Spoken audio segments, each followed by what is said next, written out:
జగన్ ప్రభుత్వం రాష్ట్రాన్ని అదానీ ప్రదేశ్గా మార్చేసింది. భారీ పోర్టుల నుంచి స్మార్ట్ మీటర్ల ప్రాజెక్టు వరకు ప్రతిదీ అదానీకే కట్టబెట్టారు.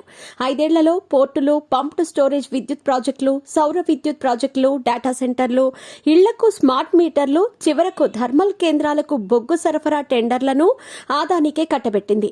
మరో గుత్తేదారు లేరన్నట్టు 5 ఏళ్లలో 2,76,333 కోట్ల రూపాయల విలువైన ప్రాజెక్టులు అప్పగించింది. ఈ స్థాయిలో ప్రాజెక్టులు కట్టబెట్టడం వెనుక ఉన్న జగన్ అదానీ రహస్య బంధంపై ఆరోపణలున్నాయి. తాజాగా భారీ మొత్తంలో ముడుపులు అందాయన్నది వాస్తవమేనని తేలింది. అదానీ సంస్థకు భారీ ప్రాజెక్టులను కట్టబెట్టడం వెనుక జగన్ తన నైజాన్ని చూపారు. తొలుత ఆ సంస్థ ఒప్పందాలను కొనసాగించే విషయమై హైడ్రామా నడిపి తర్వాత లక్షల కోట్ల విలువైన ప్రాజెక్టులు కట్టబెట్టారు.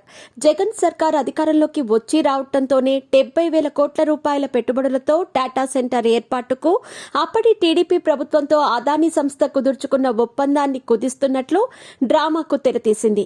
భూములు తీసుకుని కూర్చుంటే కాదు, నిర్దిష్ట ప్రతిపాదనలతో రావాలని, ఎంత వ్యవధిలో ప్రాజెక్టులు పూర్తి చేస్తామనే దానిపై స్పష్టత ఇవ్వాలని జగన్ ప్రభుత్వం ఇబ్బందులు పెట్టింది. ప్రతిపాదనలు కుదించి 14,000 కోట్ల పెట్టుబడులు పెట్టేందుకు వీలుగా జగన్ ప్రభుత్వంతో అదానీ సంస్థ కొత్తగా ఒప్పందం కుదుర్చుకుంది.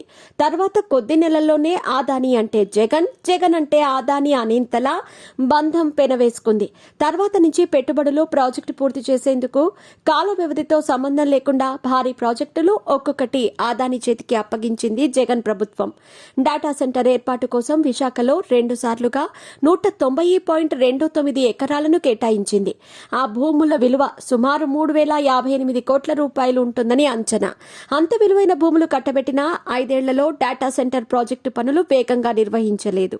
ఇంధన రంగంలో పెట్టుబడులు పెడతానంటూ అదానీ దరఖాస్తు చేయటమే ఆలస్యం అన్నట్లు పంప్డ్ స్టోరేజ్ విద్యుత్ ప్రాజెక్టుల ఏర్పాటుకు అవసరమైన భూముల కేటాయింపులను జగన్ ప్రభుత్వం త్వరితగతిన పూర్తి చేసింది. అదానికి మేలు చేయటానికి ఒక్క రోజులోనే సెకీ ద్వారా 7,000 మెగావాట్ల సౌర విద్యుత్ కొనుగోలుకు ఒప్పందాన్ని చేసుకున్నట్లే 3,700 మెగావాట్ల పంప్డ్ స్టోరేజ్ ప్రాజెక్టులు కట్టబెట్టింది. రాష్ట్రంలో 10,000 మెగావాట్ల సౌర విద్యుత్ ప్రాజెక్టుల ఏర్పాటుకు దావోస్ వెళ్లి ఒప్పందాన్ని కుదుర్చుకుంది. 5 ఏళ్లలో ఒక్క ప్రాజెక్టుని అదానీ సంస్థ ప్రారంభించలేదు. జగన్ సర్కార్ అధికారంలోకి వచ్చిన తర్వాత కృష్ణపట్నం పోర్టులో 75% వాటాను 2020 అక్టోబర్లో అదానీ సంస్థ చేజిక్కించుకుంది. ఈ డీల్ వెనుక జగన్ సర్కార్ బెదిరింపులకు పాల్పడిందన్న ఆరోపణలున్నాయి. మిగిలిన 25% 2021 ఏప్రిల్ 5వ తేదీన 2,800 కోట్ల రూపాయలకు చేజిక్కించుకున్నట్లు అదానీ సంస్థ ప్రకటించింది. గంగవరం పోర్టు లిమిటెడ్ కోసం విశాఖ ఉక్కు ప్లాంట్కు చెందిన 2,800 ఎకరాలు కేటాయించింది.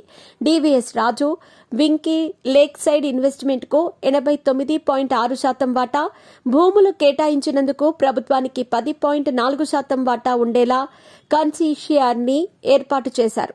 జగన్ సర్కార్ అధికారంలోకి వచ్చిన తర్వాత డివిఎస్ రాజును బెదిరించినట్టు ఆరోపణలున్నాయి. తర్వాత రాష్ట్ర ప్రభుత్వానికి ఉన్న 10.4% ఈక్విటీని 645 కోట్లకు అదానీ సంస్థకు ప్రభుత్వం విక్రయించింది. ఈ మొత్తాన్ని రామయ్యపట్నం, భావనపాడు, మచిలీపట్నం పోర్టుల అభివృద్ధికి ఈక్విటీ కింద వినియోగిస్తామని పేర్కొంది. దీనివల్ల ఆదాయాన్ని ప్రభుత్వ ఖజానాకు దక్కకుండా చేసింది. పారిశ్రామిక, వాణిజ్య కనెక్షన్లకు స్మార్ట్ మీటర్లు, గృహ, వాణిజ్య, పారిశ్రామిక విద్యుత్ కనెక్షన్లకు ఆర్టీఎస్ఎస్ పథకం కింద స్మార్ట్ మీటర్ల ఏర్పాటు పనులను అదానీ సంస్థకు ప్రభుత్వం కట్టబెట్టింది. ఈ పనుల టెండర్లకు అదానీ, షిరిడి సాయి ఎలక్ట్రికల్స్ మాత్రమే బిడ్లు దాఖలు చేశాయి. L1గా నిలిచిన అదానీ సంస్థకు ప్రాజెక్టుని జగన్ సర్కార్ కట్టబెట్టింది. జెన్కో థర్మల్ కేంద్రాలకు విదేశీ బొగ్గు సరఫరా టెండర్ని కూడా అదానీ కంపెనీ వదల్లేదు. నెల్లూరు జిల్లాలోని కృష్ణపట్నం థర్మల్ విద్యుత్ కేంద్రానికి 7.5 లక్షల విదేశీ బొగ్గు టన్నుకు 13,100 రూపాయల చొప్పున సరఫరా చేసే పనులను అదానీకే ప్రభుత్వం కట్టబెట్టింది. ఏపీ ఖజానాభివృద్ధి సంస్థకు మధ్యప్రదేశ్లోని సులియారీలో ఉన్న బొగ్గు ప్రాజెక్టు నుంచి తవ్వితీసే బొగ్గును కొనుగోలు చేసే టెండర్ను జగన్ ప్రభుత్వం అడ్డగోలుగా అదానీ పవర్ కు కట్టబెట్టింది. ఆంధ్రప్రదేశ్లో 3 బీచ్ శాండ్ లీజుల్లో తవ్వకాలను అదానీ సంస్థకు కట్టబెట్టేందుకు జగన్ సర్కార్ విశ్వ ప్రయత్నాలు చేసింది.